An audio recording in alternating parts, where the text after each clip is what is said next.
Český rozhlas 2 uvádí kriminálku Mirka Vaňury. Kavárny Costa Coffee najdete už na 50 místech v České republice. Ve vaší oblíbené pobočce si můžete vychutnat svůj šálek kávy přesně podle vašich představ. Costa Coffee, sponzor pořadu.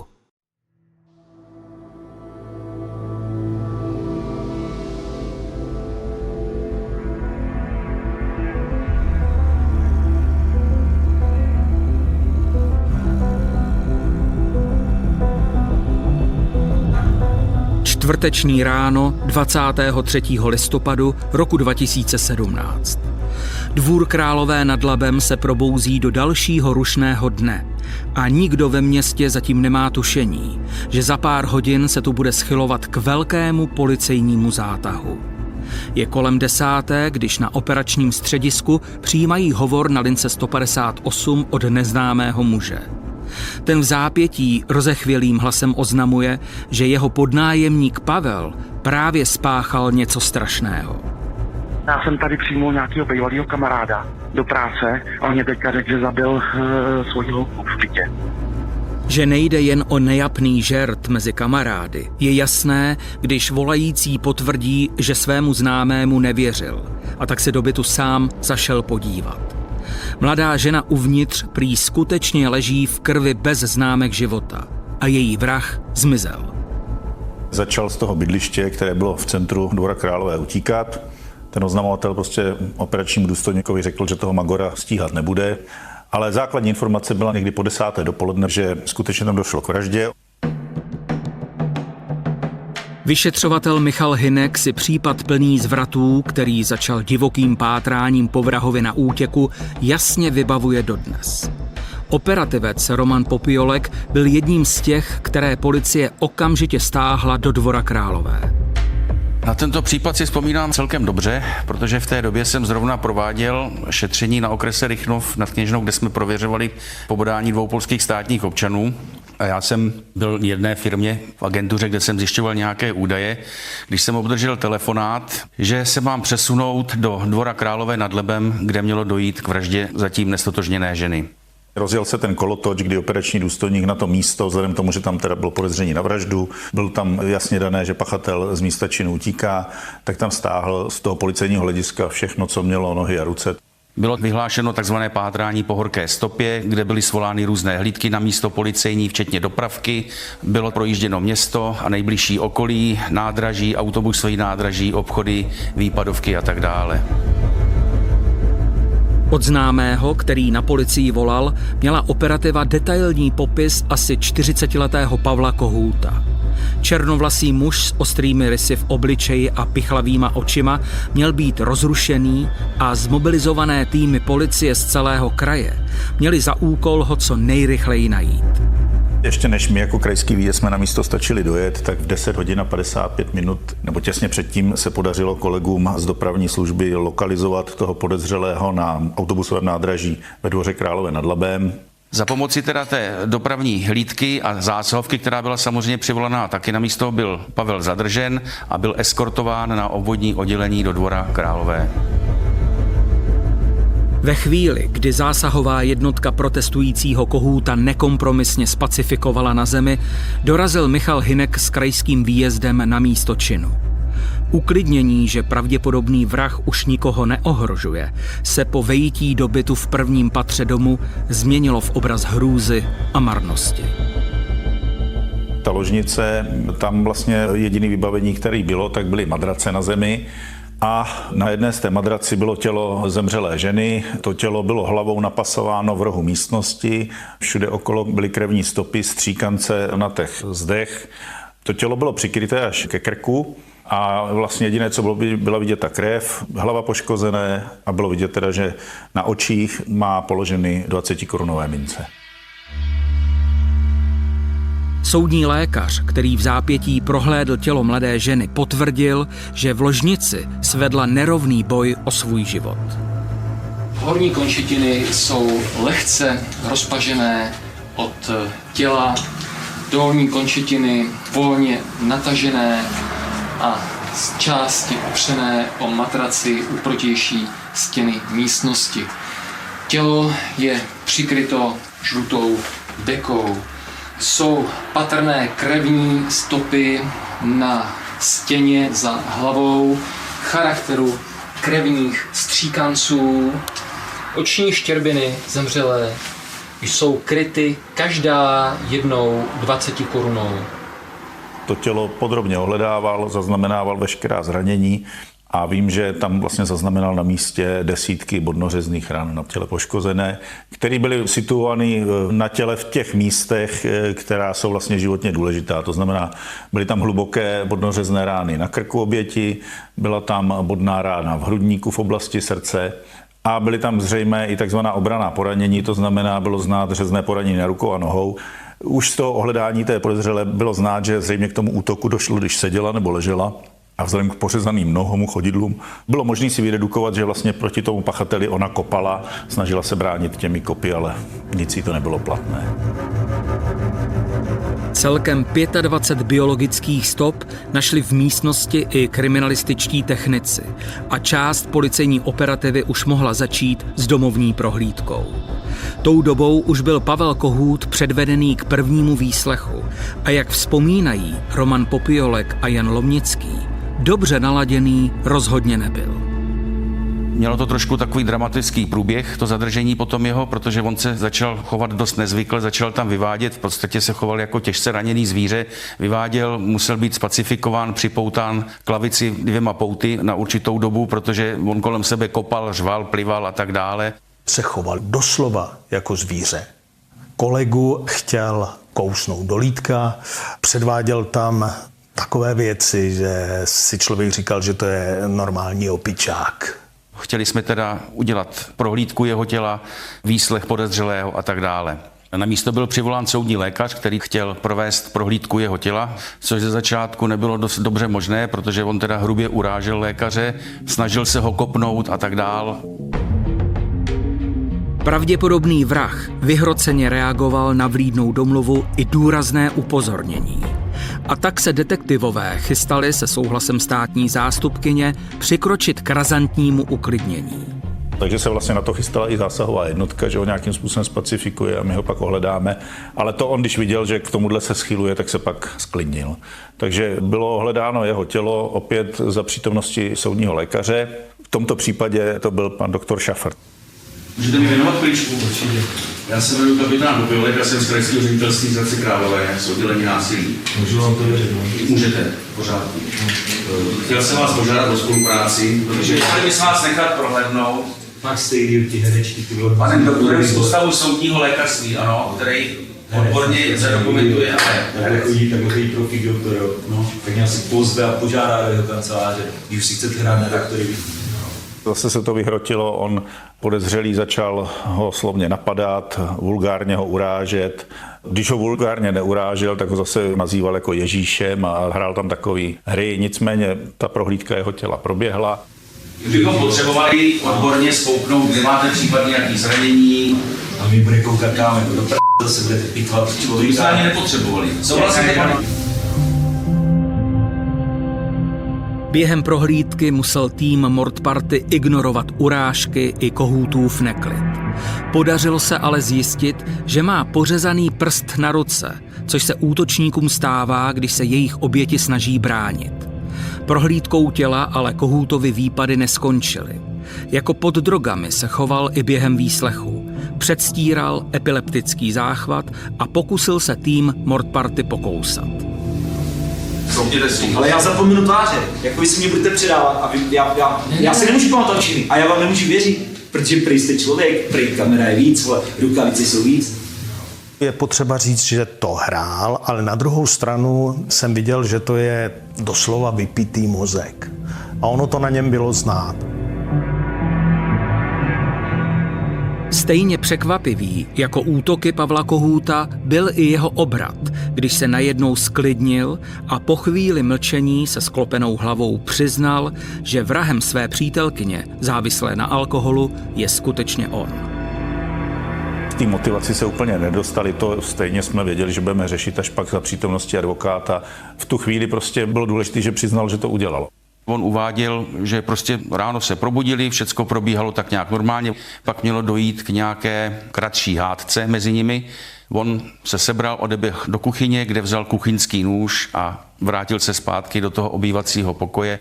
Říkal, že ta poškozená vlastně neměla ani strach, že na ní neviděl strach, že vlastně vůbec nečekala, že něco takového udělá a sám říká, že velice rychle na ní zaútočil. Pak teda podle dodatečného ohledání a pitvy bylo teda zjištěno, že má četná poranění obraná, jak my říkáme, na rukou, nohou a spoustu bodných ran v krku. Podle Pavla Kohouta trval celý útok jen pár vteřin. Zkušení kriminalisté ale nepochybovali, že celkem 32 bodných ran reálně mohl způsobit za několik minut. To mi pak vyprávěl, že vzal 2 nejhezčí 20 koruny, novější, a ty 20 koruny, ty mince, jako zlaté mince, jí dal na oči, na zavřená víčka, s tím, že to jsou mince pro převozníka Chárona. S mrtvou přítelkyní, kterou prý miloval, ale nezvládal její alkoholové excesy, pak v bytě strávil noc a přemýšlel, co dál. Ráno se vydal za kamarádem, který mu byt pronajímal, a svěřil se mu. Poté, co jsme mu ustanovili obhájce, tak měl proběhnout výslech obviněného, který už je procesně důležitý, je to důkaz k soudu, nicméně on po poradě s advokátem v tu chvíli řekl, že odmítá vypovídat. Využil svého práva. Vzhledem k tomu, že bylo po něm vyhlášeno pátrání celostátní, protože nenastoupil výkon trestu, tak na něj nebyl podán návrh na vzetí do vazby, ale byl přímo nařízen výkon trestu okresním soudem v Rychnově a my jsme ho teda potom převezli přímo do výkonu trestu odnětí svobody. Kohout byl hledaný, protože nenastoupil do výkonu trestu kvůli neplacení alimentů. Ve vazební věznici v Hradci Králové si proto začal odpikávat 4měsíční trest a vyšetřování vraždy mohlo pokračovat. Samozřejmě máme nějaké zkušenosti a víme, že nějakou dobu trvají znalecké posudky. To vyšetřování průměrně trvá okolo půl roku a věděli jsme, že pravděpodobně v té 4měsíční lhůtě toho výkonu trestu stejně to nestihneme, že nám ho budou pouštět a my ve chvíli, kdy ho budou pouštět, to stejně budeme muset zažádat a vzít ho do vazby. Takže to bylo od začátku dané, že ve 4měsíční lhůtě to nemůžeme stihnout. Po odvezení do výkonu trestu nám večír volali, že tam demonstrativně zapálil madraci, takže tam taky se asi něco dělo. Načež po nějaké době sám prostřednictvím pracovníků vězeňské služby vyrozuměl vyšetřovatele, že by se chtěl k věci vyjádřit. Zatímco hasiči zasahovali ve vazební věznici, pokračovala ve Dvoře Králové prohlídka bytu, kde Kohout v afektu ubodal svou 29letou přítelkyni. Našla se marihuana i další drogy a kriminálka objevila důležitý důkaz – deníček mladé ženy. Psala v něm, že ji Pavel pravidelně bije a je přesvědčená, že ji jednou zabije. Takže v tu chvíli už jsme věděli, že asi ta situace mezi nimi byla konfliktní, že to soužití bylo problémové a věděli jsme, kam směřovat otázky, co se tam mohlo mezi nimi dít. Došlo k opakovanému výslechu, pokračování výslechu obviněného, kde on tu věc teda popsal, jak to bylo předtím, potom přesně neuvedl důvod, proč zaútočil na ní hned nožem, proč ji zabil, to on sám nevěděl. K tomu výslechu došlo už 4. prosince. Za přítomnosti advokáta obviněný ten čin opět doznal, popsal přesně, co se dělo do doby toho konfliktu, co se dělo potom a začal tvrdit, a to se stává poměrně často, že přímo na ten útok jako si nepamatuje. On sám potom popsal ve výslechu obviněného ten jejich vztah, že to bylo nahoru dolů. Možná měl někdy i důvod, protože byla bez pracovního poměru, měla dítě nezletilý, o které se starala maminka. Občas se živila příležitostnou prostitucí, aby měla teda na alkohol a drogy. Nejevilo se to jako nějaká komplikovaná kauza. Obviněný přes počáteční problémy, které s ním byly, tak vlastně začal spolupracovat, začal se jevit trochu rozuměji, ale vypadalo to, že ta kauza bude směřovat k nějakému brzkému ukončení po znaleckých posudcích. V tu chvíli se skutečně zdálo, že policii k uzavření případu už mnoho nechybí. Ovšem jen do okamžiku, než přišly srovnávací výsledky genetiky. Byly provedeny takzvané, jak my tomu říkáme, identifikační úkony, to znamená fotografování, otisky prstů, DNAčko. A získaný materiál byl teda odeslán ke zpracování, načež jeho vzorek DNA byl uložen do národní databáze DNA, kde k našemu překvapení zhruba začátkem roku 2018 přišla stručná zpráva, že profil DNA osoby T a T s porovnáním s databází neznámých případů se shoduje s ozbrojeným loupežným přepadením banky na Praze 6. A že to je vlastně případ, který je 6 let starý, byl to případ z roku 2011. To, že Kohoutův profil DNA se skutečně shoduje s nevyřešenou bankovní loupeží, znamenalo pro celý tým královéhradecké kriminálky znovu se ponořit do minulosti vraha. Kohout tehdy přepadení banky nedokončil, protože muže přicházejícího v kšiltovce a paruce si všiml odvážný důchodce. Kohouta nenechal ani vstoupit do budovy a začal se s ním přetahovat o dveře. Neopatrný lupič se o jejich skleněnou část opřel rukou a zanechal po sobě jednoznačnou stopu. Takže najednou se přede mnou objevil případ, kdy kromě vraždy mezi druhem a družkou se vyklubalo něco nového a že bylo na čem pracovat.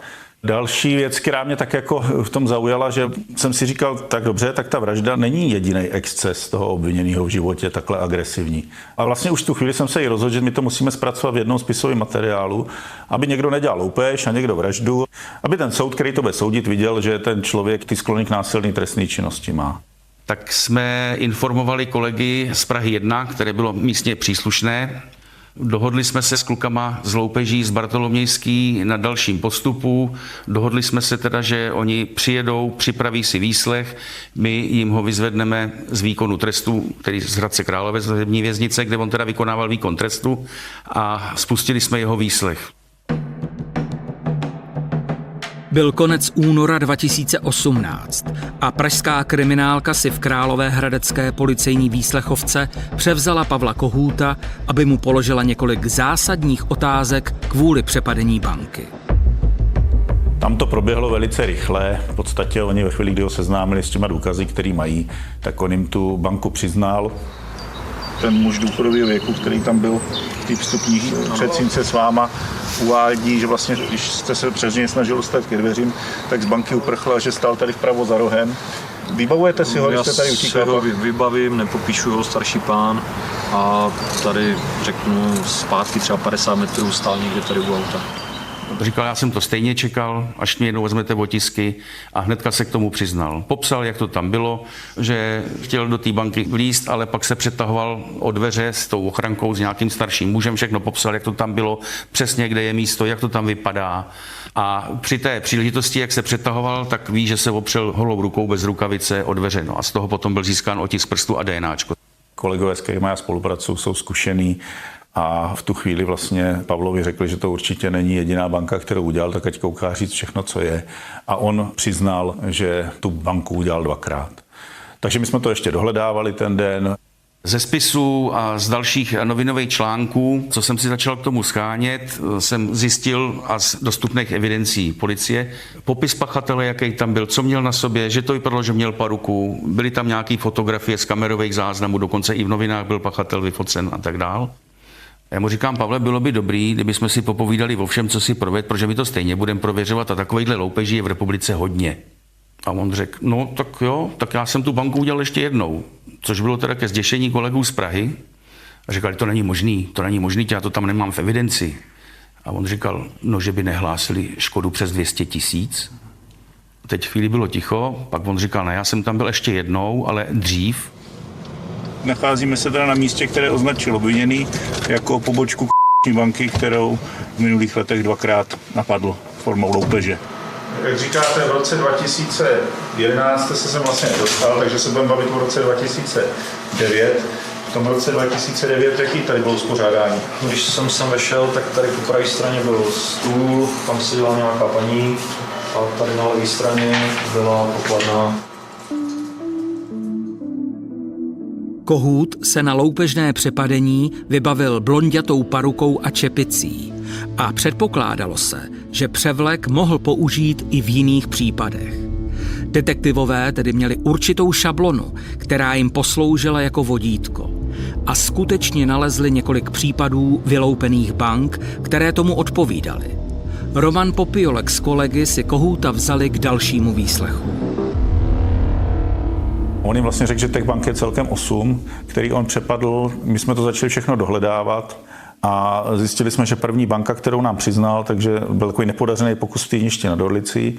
A pak vlastně všechny další pokusy už dělal mimo naše teritorium, to znamená další 2 banky byly v té Praze, kterou jsem ho já stíhal, a dalších 5 bank. Respektive oni to byly 3 banky, některé byly 2krát udělaný, že byly v Brně přímo.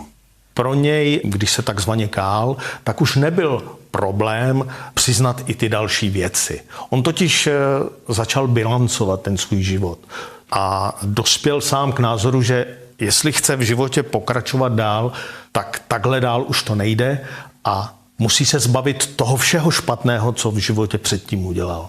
My jsme si sedli, protože takhle, Pavel, byť je podivín, tak není hloupej chlap a umí si to spočítat samozřejmě. Jemu bylo jasný, že když bude spolupracovat, že by z toho mohl něco vytěžit, čili menší samozřejmě trest. K našemu překvapení, což se teda nestává dost často, on teda rozhodl se, že pojede z jedné vody na čisto, že chce odejít z kriminálu s čistým štítem, že za sebou nechce nic zanechat. Takhle mi to přesně řekl. Já, až se vrátím, tak já už nechci nic mít, abyste do mě něco šťourali dál ještě a pak jsem šel zase sedět a tak dále. Jo. Pavel Kohout začal vyprávět celý svůj příběh. Zhroutilo se mu podnikání a přišel o firmy, které vlastnil. Najednou mu chyběly peníze, na které byl zvyklý. To málo, co měl, utratil na automatech a za zábavu.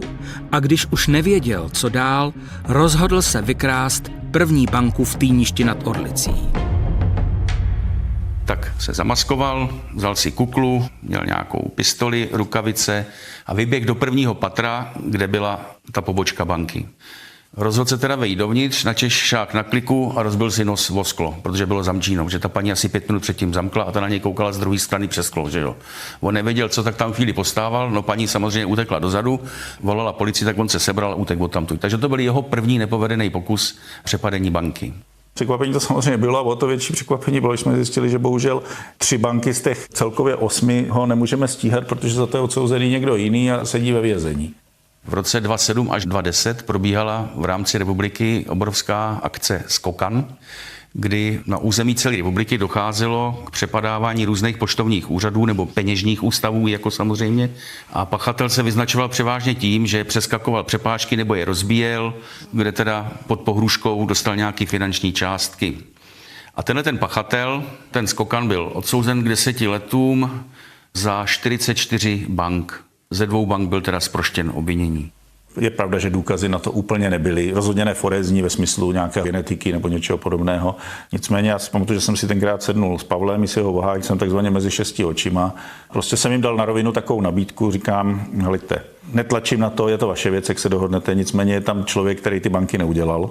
A pokud vy o tom nebudete mluvit, tak to bude mít navždy přišitý a mně to nepřijde úplně fér.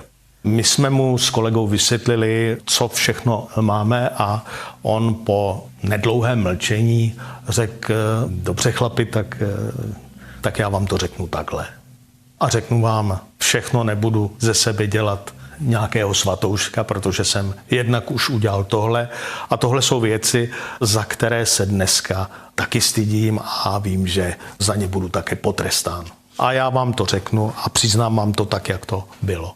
A začal povídat. On nám tam opravdu ukázal i ty banky, za který byl odsouzen ten Skokan a tam došlo opravdu jako k takovým situacím, že úplně nezaujatého člověka fakt muselo být jasný, že on je skutečným pachatelem. Když jsme dodatečně ještě dělali prověrky výpovědi, tak Pavel nás přesně sám zavedl na místo, označil, která to je banka. K našemu překvapení jsme přijeli v Brně k jedné bance a on říká, ano, to je teda ta banka, akorát, že v té době dveře nebyly na této straně, ale byly na této straně. Tak, pane obviněný, navedl jste nás před tuhletu budovu. Kde to byla ta banka, ten bank? Byla tady v tom spodním patře, tak jak je tady ta nová banka, ale domnívám se, že ten vchod byl jinak, že byl víc nalevo k tomu průchodu do toho dvora. Tady se udály teda 2 loupežní přepadení, jedno v roce 2007, druhý v roce 2008. Vy jste k té bance přišel v obou případech ze stejné strany nebo z... To nemůžu říct přesně. vůbec jsem se tady před tím přepadením nějakým způsobem pohyboval. Aha. Ale vím, že určitě jsem odcházel směrem do toho průchodu, do toho dvora. Dá se říct, že v tu chvíli čestný lupič. Pavel Kohút se dobrovolně přiznal i k loupežím, za které byl souzený někdo jiný. Takzvaný skokan se už dříve k vyloupení bank přiznal, protože se sám začínal ztrácet v tom, co udělal a neudělal. I tyto případy musela policie později zrevidovat. Některé Kohútovy výjezdy byly ale spíš bizarní než nebezpečné. Pak jsem ho stíhal ještě za loupežný přepadení bezhotovostní pobočky v Brně, kde taky se mu to nepovedlo, kde teda v Brně na Lesné vtrhnul do banky a požadoval pod pohruškou zbraně finanční hotovost. Z jakého důvodu to nevyšlo tehdy teda tady na místě? Zjistil jsem, že to je bezhotovostní pobočka. Tehdy to byla bezhotovostní pobočka. Dobře. Ty pracovnice mu oznámili, že jsou bezhotovostní pomočka a nemají mu co dát. Chvíli to nechtěl věřit, ale oni neustále ukazovali na dveře, na tu ceduli, kde to bylo napsané, takže pak pochopil a prchnul. Tak to byly takové chvíle, kdy jsme se tomu jako docela zasmáli. Já si myslím, že pokud by se nechyt a nešel sedět do výkonu trestu, tak asi finanční situace by ho přinutila. Jo, a když jsem se s ním potom bavil, co ty peníze, jak mu dlouho vydrželi, tak on mě řekl třeba 3 měsíce, 200 000 pryč. Tady ten případ byl zvláštní v tom, že z toho počátečního bugru, který on dělal na té policejní stanici, v celé, všude, se to postupně začalo díky tomu, že jsme se nějak k sobě chovali, tak se to začalo překlápět v tu totální důvěru a v to, že vlastně on nám přiznal věci, které vůbec přiznávat nemusel. Až to vygralovalo tím, že vlastně teď mě neustále každý rok opravdu pravidelně na Vánoce přijde přání. Má k nám celkem dobrý vztah. K Vánocům posílá pohledy, dopisy, kde nás všechny srdečně zdraví. Já jsem se snažil splnit to, co jsem mu slíbil, to znamená, on byl v sazbě za tu vraždu 10 až 18 let a za ty banky tam byl asi 2 až 10 let. Tři a 40letý vrah a lupič Pavel Kohút byl nakonec za vraždu přítelkyně a 5 loupežných přepadení odsouzen na 18 let do vězení. Je potřeba říct, že já to řeknu takto, tenhle kluk měl v sobě, nebo kus v srdci měl dobrý. To znamená, že on to nebyl typický zločinec gauner, byl to normální kluk, inteligentní, který chtěl podnikat, chtěl prosperovat. Problém byl alkohol. Alkohol a drogy. Samozřejmě, co se týče vztahu k té družce, tam probíhalo asi nějaký násilí, nějaká agrese a takovýhle věci, což jako samozřejmě není hezký a to se asi úplně neodpouští. Ale pokud se bavíme o těch loupežích a o tom jeho přístupu k těm loupežím, tak tam on se zachoval velice čestně. Musím říct teda, že co máme zprávy, tak Pavel vykonává trest ve věznici Mírov, chodí tam do práce, je myslím bez problémů, hodně čte, takže si myslím, že ten jeho návrat by mohl být jako úspěšný zpátky do toho života. Jo. Uvidíme, až se vrátí.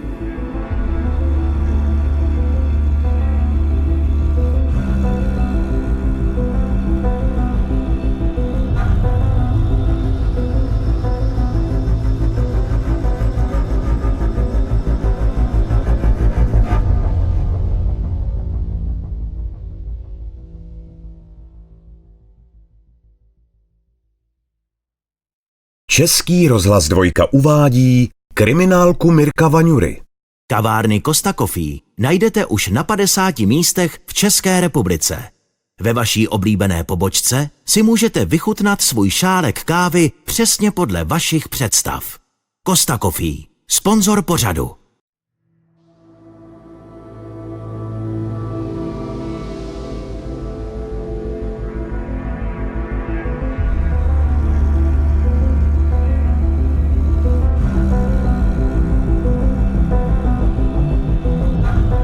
Léto 2. července 2012, pozdní odpolední hodiny v Karlových Varech. K vilce, která patří manželům z Kazachstánu, přijíždí jejich rodinný známý z Německa. Dcera páru, žijící v jejich vzdálené domovině, ho pověřila speciální misí. Zkontrolovat rodiče, kteří se jí už několik dnů neozývají, a vyloučit její obavu, že mámě a tátovi se něco stalo. Dcera se nemohla dovolat z Kazachstánu svým rodičům, a poprosila žijící další známí rodinný příslušníky do Německa zavolala, aby se měli podívat, co se děje s rodiči, že se jich nemůže dovolat, že nemá žádný kontakt.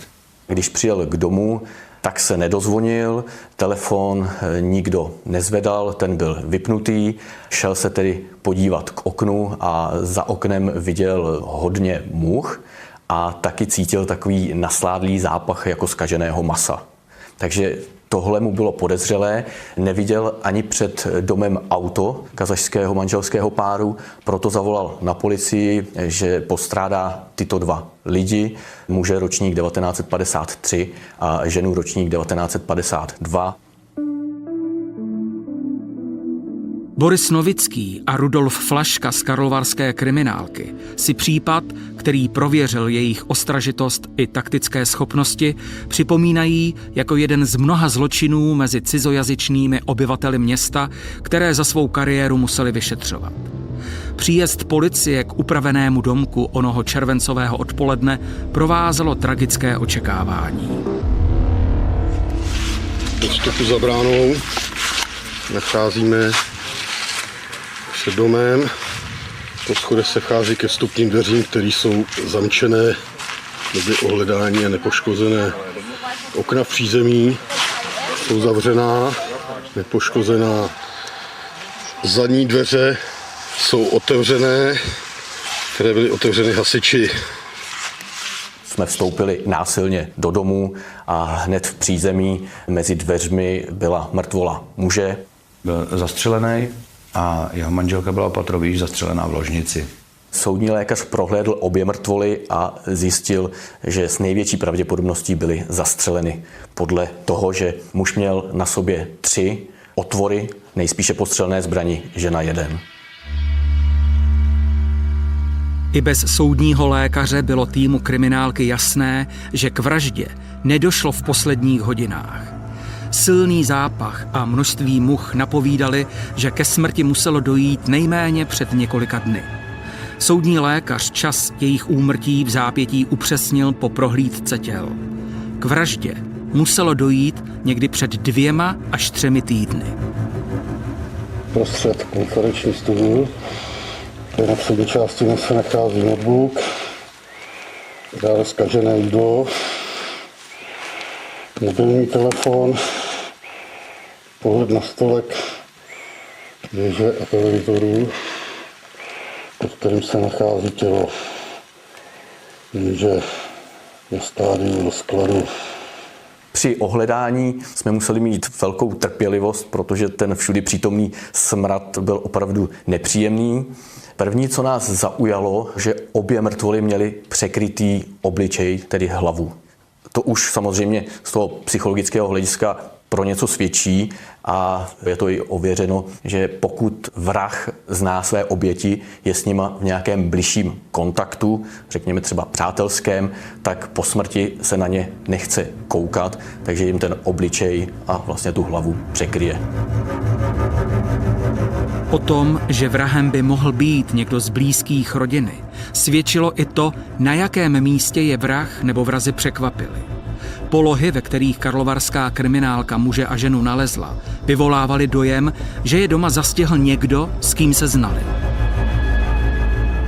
Protože střelit někoho v obyvacím pokoji a pak si jít za manželkou, která je v ložnici a je v poloze takový, který byla nalezena, to znamená, ona seděla normálně na posteli, ona nemohla udělat nic jiného, než třeba dotyčnou osobu pozdravit nebo se chtít zvednout a v tom dostala zásah, padla zpátky na postel a zůstala ležet mrtvá samozřejmě na posteli. Takže už jenom z tohoto úhlu pohledu jsme věděli, že by se mohlo z víc než poloviny jednat o někoho z blízkých přátel, rodiny a podobně. Přestože karlovarská kriminálka byla zvyklá pohybovat se v prostředí plném cizinců, případ dvojnásobné vraždy byl mimořádný a zaváněl vyřizováním účtů mezi mafiemi. Mohlo ale jít i o docela běžný motiv, včetně loupežného. Pro nás to bylo velmi těžké, protože samozřejmě mezi jakékoliv cizince se dostat, je tady jazyková bariéra, je tady samozřejmě kulturní bariéra, zvyky, obyčeje a podobně, takže ono se skutečně dostat mezi cizince, kteří tady žijí, není úplně tak jednoduchý, aby jsme se dopracovali k tomu, jaké pozadí, jaká pohnutka či motiv k tomu vede, k takovéhle vraždě. Až na chybějící auto před domem to nevypadalo, že by z rodinného domku něco zmizelo. Takže se téměř dalo vyloučit, že si dům někdo náhodně vytipoval a manžele zavraždil při loupeži. Bylo potřeba začít vyšetřovat v okolí manželů.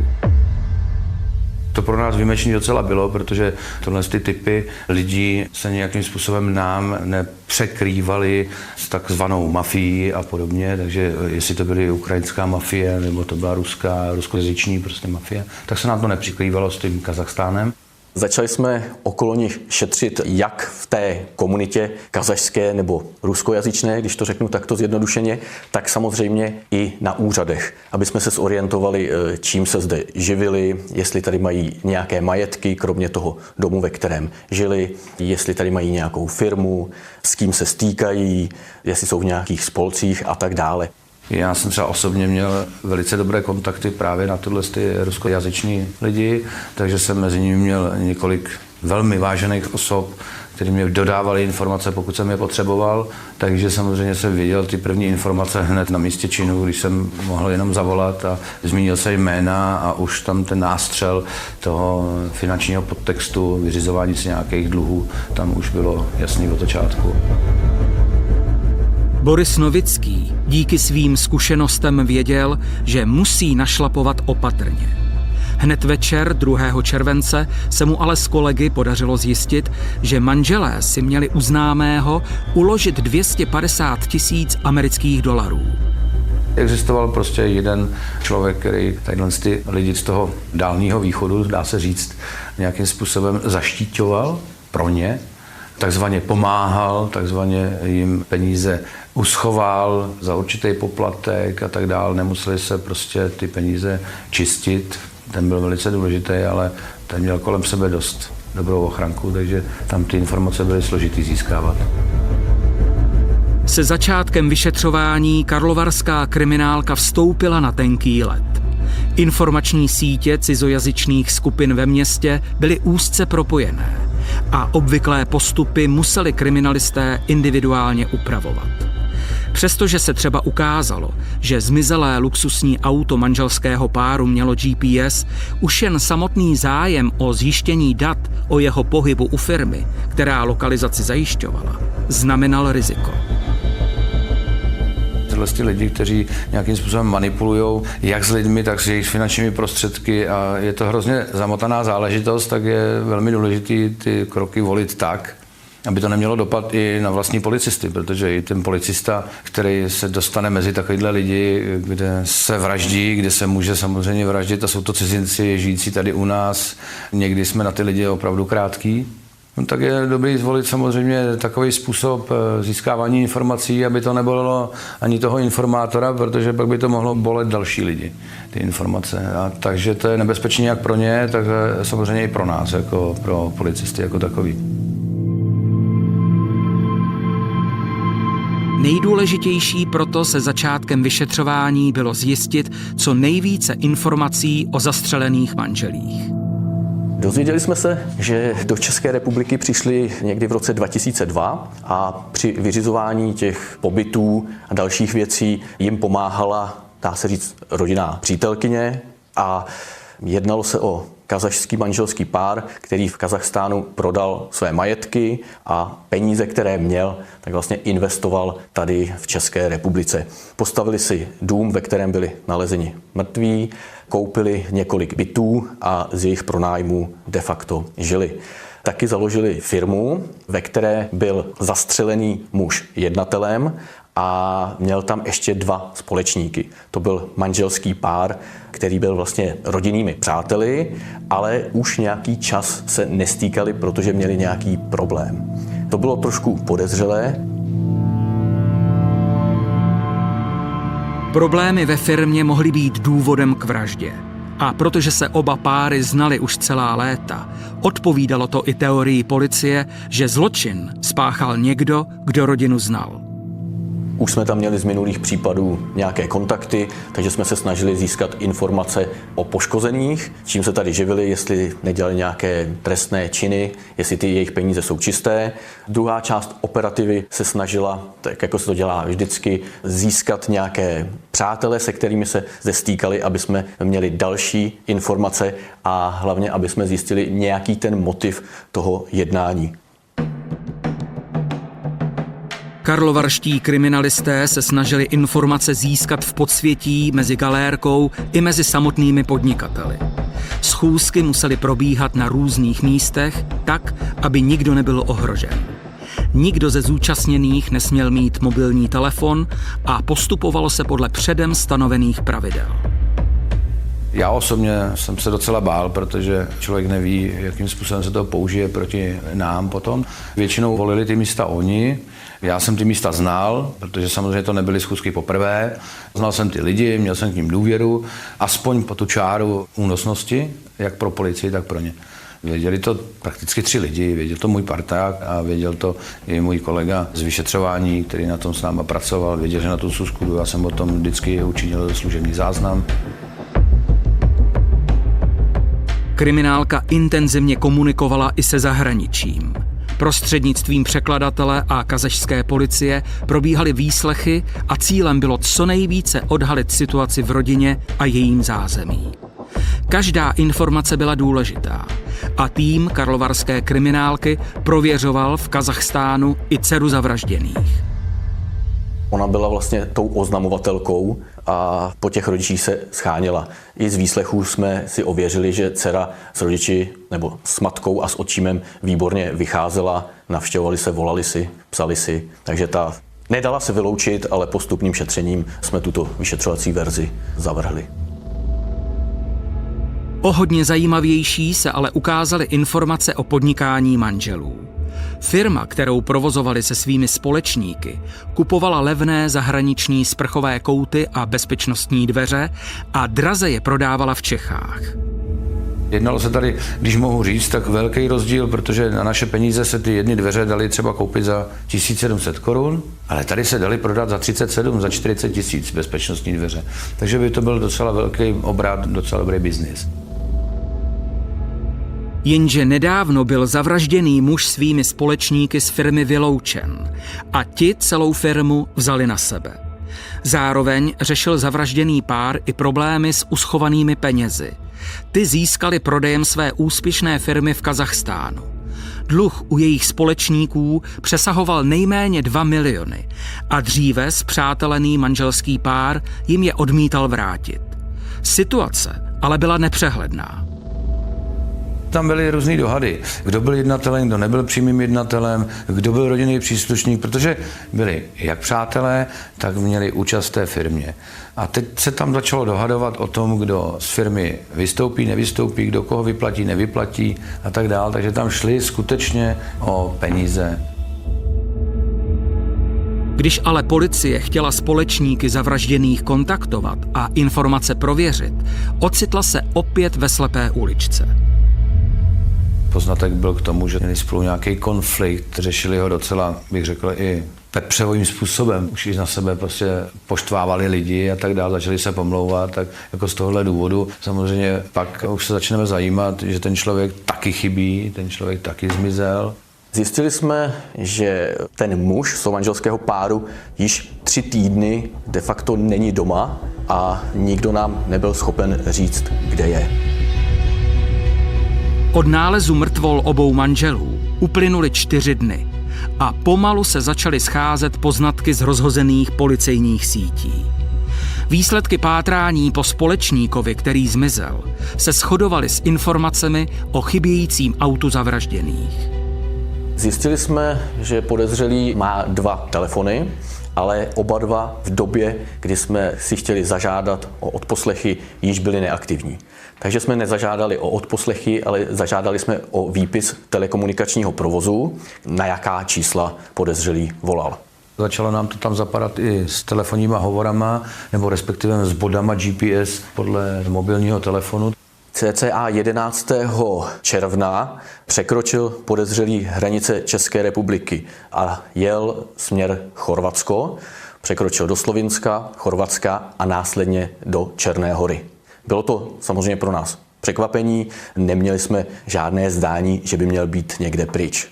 Další překvapení pro nás samozřejmě bylo, když jsme si na hraničních přechodech vyžádali, kdo překročil hranice a čím, tak jsme zjistili, že náš podezřelý v autě, které bylo kazašského manželského páru.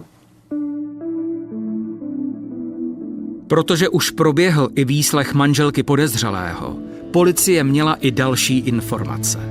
Pár se rozváděl a už spolu nějaký čas nebydleli, takže žena nebyla překvapená, když manžela několik týdnů neviděla. Koncem června ho ale navštívila v Černé Hoře. Ona byla v té firmě společnicí, poté jednatelkou, peníze měla, spolu měli 2 děti, syna a dceru a s manželem, protože manžel řešil nějaké své zdravotní problémy a také ten rozvod, takže spolu nežili a de facto, když to řeknu zjednodušeně, jí už na manželovi nijak nezáleželo. Do té doby byl v Černé Hoře, protože tam měl kamarády, tak bydlel u nich na hotelu, dokonce do Černé Hory za ním přijela manželka a chtěli tam spolu řešit tu situaci, která u nich byla. No a při tomhletom všem krásným šetření, který tady vlastně celkově probíhalo, jsme najednou stali informaci, že vozidlo bylo nalezené nebo spatřené v nějaký zátoce v Chorvatsku, v Dubrovníku a že tam teda vyplavalo tělo někoho. Začali jsme jednat s chorvatskými kolegy, oni nás kontaktovali i sami, neboť za 4 dny od vyhlášení pátrání po tom automobilu odcizeném, tak byl zjištěn kousek od Dubrovníku. Byl nalezen v obci Malý Zaton, kousek od zátoky a tady v té zátoce bylo vlastně v době, kdy my jsme nalezli mrtvoly zde ve Varech 2. července, tak v ten samý den v té zátoce vyplavalo tělo nějakého muže, který měl prostřelenou hlavu a navíc ještě okolo svého těla měl izlepou přidělaný k břichu 15-kilový kus betonu. Takže v ten samý den, kdy my jsme zjistili, že tady máme dvojnásobnou vraždu, tak u Dubrovníku vyplavalo z moře tělo. Mohlo snad jít o další vraždu, která s případem souvisela? Karlovarská kriminálka byla v úzkém kontaktu s chorvatskou policií a prověřování podezřelých okolností je přivedlo i k další neobvyklé události. Ve stejné zátoce, kde se našlo tělo, byla v té době ukradená i malá loď. Našla se opuštěná na moři a její důkladná prohlídka vedla k dalšímu odhalení. Na dně lodi uvízla nábojnice. Trvalo to několik dnů, než laboratoře potvrdili, že se shoduje s nábojnicemi, které byly nalezeny v rodinném domku v Karlových Varech. Čeští kriminalisté se rozhodli podniknout cestu přímo do Dubrovníku a věřili, že mrtvý muž je chybějícím manželem. Museli jsme samozřejmě vyhodnotit všechny informace, jestli to odpovídá na tu osobu. Samozřejmě k tomu tam našli nějaký doklady, takže to vypadalo, že to bude naše osoba. Takže jsme museli začít plánovat společnou cestu a společné šetření s chorvatskou policií. Všechno telefonicky rychle řešit, vzít si tlumočníka, aby nám to pomáhal řešit s chorvatskou policií a nakombinovat to naše šetření a jejich šetření.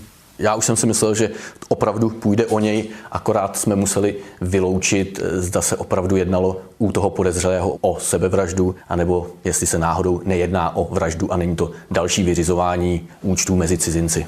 Přijeli jsme do Dubrovníku, seznámili jsme se s místní policií, byli jsme velmi mile překvapení, ale jeli jsme hned na místo do té zátoky, kde to bylo. Bylo to v jedné zátoce na pokraji Dubrovníku. Chorvatští kolegové měli tuto mrtvolu jako neznámou totožnost. My samozřejmě jsme si mysleli, že se opravdu jedná o našeho podezřelého, o toho, který byl kontrolován v tom vozidle na hraničních přechodech. Zatím podle jeho vzezření plus jeho váhy, výšky jsme si mohli myslet, že se opravdu jedná o něj, ale přistoupili jsme k tomu, že jsme odebrali genetický materiál rodinným příslušníkům podezřelého a na základě toho bylo dáno, že na 100% se jedná opravdu o našeho podezřelého. Spojené kriminálky v Dubrovníku zatím došly ke stejnému závěru. Nejednalo se o vraždu a další vyřizování účtů, ale muž na lodi spáchal sebevraždu. Měl sebou izolační pásku, z kraje zátoky si vzal takový betonový kus ulomenýho nějakého zdiva. Izolační páskou si to k sobě přidělal a pak se zastřelil. Samozřejmě, jak se zastřelil na ty lodičce, tak se našla nábojnice, on spadl do vody pod tíhou toho kamene, který tam měl, toho betonového kvádru, tedy, tak klesl na dno a až když samozřejmě působením všech sil, které jsou, tak ho to vytáhlo i s tím šutrem nahoru a on vyplaval. Samozřejmě pořád jsme brali, že opravdu se mohlo jednat o vraždu, ale v Chorvatsku na tom pracovala speciální skupina, která řeší jenom vraždy a nic podezřelého, co by nasvědčovalo tomu, že by byla na podezřelém spáchána vražda, tam nebylo. Samozřejmě se zkoumala páska, to tělo bylo obmotáno několikrát, takže v té spodní části se nevyskytovala žádná degradovaná DNA od mořské soli, například od té vody. Případ tím neskončil pro nás, protože samozřejmě museli jsme vyžádat různé znalecké posudky, stotožnit ty nábojnice z místa činu v Karlových Varech s místem nálezu té nábojnice na loďce. Museli jsme zjišťovat, k čemu přesně došlo zde v Karlových Varech, co následně se řešilo i v té Černé Hoře. Takže pokud se tyhle všechny informace spojí, tak došlo k tomu, že pachatel, který spáchal vraždu dvojnásobnou u nás, tak stejnou zbraní pak zastřelil sám sebe a na základě dalších věcí, jako bylo právě to DNA, nalezení ty nábojnice, zbraň se nenašla, protože ta zátoka byla velmi hluboká a chorvatská policie nedělá takovéhle věci, aby to hledali teda kvůli ty zbraní. Takže když jsme to spojili tímto způsobem, tak nám potom došlo vlastně, jak k tomu všemu došlo. Bylo to obrovské štěstí, že ta nábojnice nespadla do moře, protože jinak bychom tu zbraň nikdy nestotožnili, nedovodili, že stejná zbraň, která 4 výstřely zabila kazašský manželský pár v Karlových Varech, je tou samou zbraní, kterou následně proti sobě podezřelý použil. Případ dvojnásobné vraždy a sebevraždy odstartoval spor mezi oběma manželskými páry v Karlových Varech. Idylické propojení spřátelených rodin a společné podnikání ukončila myšlenka na okradení kazašského páru a vyřešení vlastních dluhů. Podezřelý dlužil peníze poškozeným, poškozený už se nechtěl s podezřelým stýkat, řešil to i cestou právníků, pak od toho teda upustil. Tady ten podezřelý to nějakým způsobem chtěl vyřešit, myslel si, že je dlouhodobě nemocný, že umře, že má nějakou formu rakoviny, tak se rozhodl ty peníze nevracet a tak, aby asi ani ta rodina po jeho smrti nemusela ty peníze vracet. On tam za nima přišel, tam se museli hádat tedy v tom rodinném domě znovu, došlo ke střelbě, zastřelil oba dva, vzal jejich vozidlo a odjel do Chorvatska. Byl tam několik dnů a pak se zastřelil sám v té zátoce, kde odcizil loď, doplul tam na to místo, kde se zastřelil. Podle mého ten dům neprohledával, vzal pouze v předsíni ze stojánku klíče od toho auta, sedl do auta a odjel do Černé Hory za přáteli.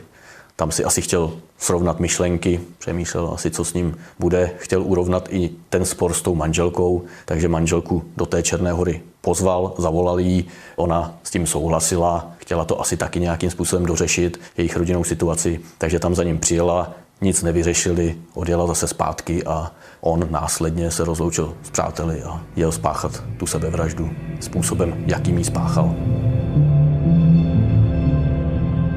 Pochybnosti o tom, jestli mohlo jít o další vraždu, policie neměla. Karlovarská kriminálka na ověření všech poznatků pracovala ještě týdny. Případ byl ukončen a hotový spis odložen. Vrah byl totiž po smrti a nebylo koho soudit. Motivem byla finanční situace a nejspíše chtěl nějakým způsobem narovnat to, že po něm ten zavražděný manželský pár chtěl pořád peníze a nejspíše i po jeho rodině. Takže tady tou smrtí on vyřešil své dluhy nebo své půjčky. Nebylo to racionální uvažování, ale co jsme pak zjistili, tak on za poslední 3 roky byl několikrát v nemocnici a myslel si, že umírá. Takže to možná byl takový ten popud, že ještě než umře, tak tady vyřeší svoji rodinu, zabezpečí ji a ty peníze, které z té firmy nějakým způsobem vytuneloval nebo si i půjčil, tak budou smazány.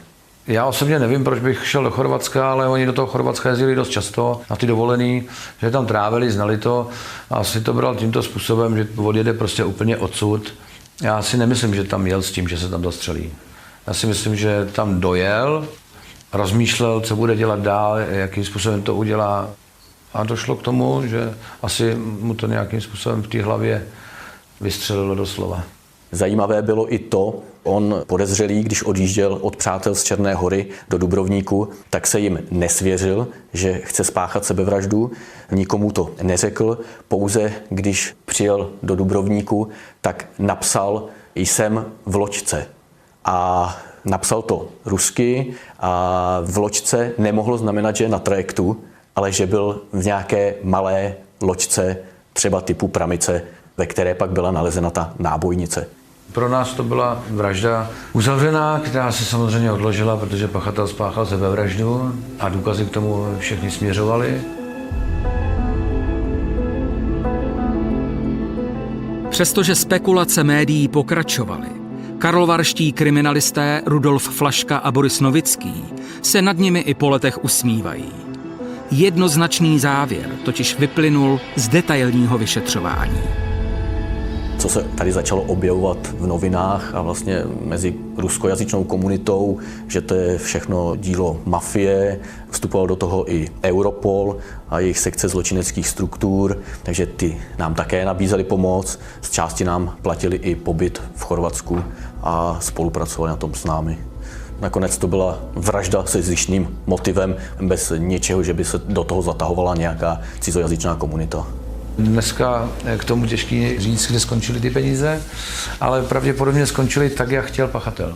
A neskončily tak, jak chtěli zavraždění. Já si myslím, že tohle byla jedna z posledních takhle absolutně typických vražd, jako kde jsou tam ty cizí lidi versus mezi sebou za peníze a to bylo jedno z posledních. No dneska samozřejmě většinou jsou to ty vraždy, které jsou pro nás takzvané domácí zabíjačky. U nás se to takhle říká. Jsou to většinou domácí zabíječky právě, že jsou tam emotivní věci, je tam láska, peníze.